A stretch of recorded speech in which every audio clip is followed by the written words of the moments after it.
আমি আপনাদেরকে একজন সফল ব্যক্তি সম্পর্কে বলতেছি। জুলাইবিস রাদিয়াল্লাহু আনহু ছিলেন কালো মানুষ। কেমন? একটু কালো, খুব উচ্চ বংশের না, ঠিক আছে, খুব উচ্চ বংশের না, খুব সুদর্শন না, খুব লম্বা না, খাটো টাইপের মানুষ, একটু বেটে টাইপের মানুষ। টাকা পয়সা একদমই নাই, একদমই টাকা পয়সা নাই, বংশমর্যাদা এই সব দিক থেকে তাকে আন্ডার স্টিমেট করা হয় আর কি। এমনকি ফিজিক্যাল স্ট্রাকচারও তারা আমাদের অনেকের মতো সুদর্শন। তার অবস্থা কেমন? নবী সাল্লাল্লাহু আলাইহি ওয়াসাল্লামের সাহাবীরা অন্য হাদিস থেকে বলেছেন যে নবী সাল্লাল্লাহু আলাইহি ওয়াসাল্লাম মসজিদে যেতেন, মদিনা মসজিদ নববীতে যেতেন, রাস্তার পাশে তিনি পড়ে থাকতেন। ধরেন আমরা মসজিদে হেঁটে আসতেছি, রাস্তার পাশে একজন বসে আছেন, গায়ের জামা কাপড় খুব একটা উন্নত না, ছেঁড়া, তাসবিহ নিয়ে জিকির করতেছেন। আপনি কি খুব ফোকাস করবেন তার দিকে? করবেন না। কিন্তু মানুষ তার দিকে ফোকাস করে না খুব একটা, যাওয়া আসা করে সে পড়ে থাকে। কেউ খাবার দিলে খায়, না দিলে খায় না, এইভাবেই তার দিন যাচ্ছে। কোথাকার ঘটনা এটা?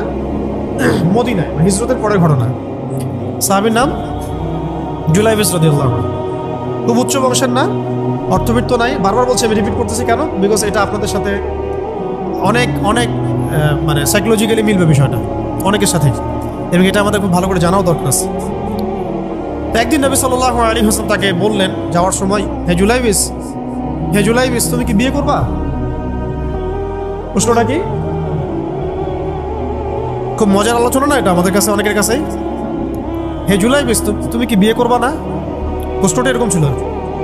হে জুলাইবিস, তুমি কি বিয়ে করবা না? উনি তো আকাশ থেকে পড়লেন, ইয়া রাসূলুল্লাহ, আমাকে কে বিয়ে করবে? আমার না আছে চেহারা সুরত, না আছে আমার বংশমর্যাদা, না অর্থবিত্ত, আমি কিভাবে বিয়ে করবো? কে মেয়ে দিবে আমাকে? কে আমাকে মেয়ে দিবে? তো ওদিন নবী সাল্লাল্লাহু আলাইহি ওয়াসাল্লাম চলে গেলেন, কিছু বললেন না। পরের দিন আবার বললেন, ইয়া জুলাইবিস আলা তাতাজাওয়াজ, তুমি কি বিয়ে করবা না? একই উত্তর, ইয়া রাসূলুল্লাহ, আপনি গতকালকে এক কথা বললেন, আবার বলতেছেন বিয়ে করবেন, আমাকে কে বিয়ে করবে? তৃতীয় দিন নবী সাল্লাল্লাহু আলাইহি ওয়াসাল্লাম আবার বললেন, আলা তাতাজাওয়াজ ইয়া জুলাইবিস, তুমি কি বিয়ে করবে না হে জুলাইবিস? তিনি এবার বলছেন, আপনি কি আমার সাথে রসিকতা করতেছেন? আমাকে কে বিয়ে করবে? তো নবী সাল্লাল্লাহু আলাইহি ওয়াসাল্লাম বললেন যে অমুক আনসারী সাহাবীর বাসায় যাও। অমুক আনসারী সাহাবীর বাসায়। আনসারী সাহাবী কারা? যারা মুহাজির সাহাবীদেরকে আশ্রয় দিয়েছেন। অমুক আনসারী সাহাবীর বাসায় যাও, সেখানে একজন বিবাহযোগ্য নারী আছে, মেয়ে আছে, তাকে গিয়ে বলো যে আমি রাসূল সাল্লাল্লাহু আলাইহি ওয়াসাল্লামের পক্ষ থেকে আমার বিয়ের প্রস্তাব নিয়ে আসছি। তিনি গেলেন, যাওয়ার পরে বললেন যে আমাকে প্রস্তাব সহ পাঠানো হয়েছে। মেয়ের বাবা আর মায়ের রিয়াকশন ছিল অনেকটা সাধারণত যা হয় তেমন আর কি। তুমি বিয়ের প্রস্তাব নিয়ে আসছো, তুমি কি খাওয়াবা মেয়েকে? কোথায় রাখবা? তোমার তো নিজের কোনো থাকার জায়গা নাই। প্রশ্ন কিন্তু যৌক্তিকই। আমি মেয়ের তো বাবা, আমিও তো এই প্রশ্নই করবো নাকি? প্রশ্ন করবেন না? আপনার মেয়ে থাকলে এভাবে প্রশ্ন করবেন তো আপনি। তারাও সেই প্রশ্ন করলেন, এমনকি এক পর্যায়ে রিফিউজ করে দেওয়া হলো, না এটা পসিবল। এই কথাগুলো, কনভারসেশনগুলো ভিতর থেকে শুনছিলেন সেই মেয়ে নিজেই, আনসারী সাহাবী, মদিনার আনসারী মেয়ে।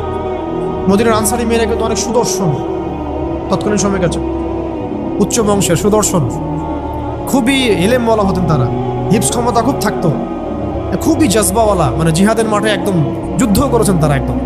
নবী সাল্লাল্লাহু আলাইহি ওয়াসাল্লামের আশেপাশে ছিলেন। উহুদের সময় একজন আনসারী সাহাবী ছিলেন, মহিলা সাহাবী, উম্মে আমারা তীর ছুঁড়েছেন নবী সাল্লাল্লাহু আলাইহি ওয়াসাল্লামের পাশে। তো ওনারা কিন্তু খুবই গায়রতওয়ালা মানুষ। তিনি বলছেন, হে আমার বাবা মা, এই প্রস্তাব কে পাঠিয়েছেন? নবী সাল্লাল্লাহু আলাইহি ওয়াসাল্লাম। যে প্রস্তাব রাসূল পাঠিয়েছেন সেটাকে কিভাবে তোমরা ডিনাই করো?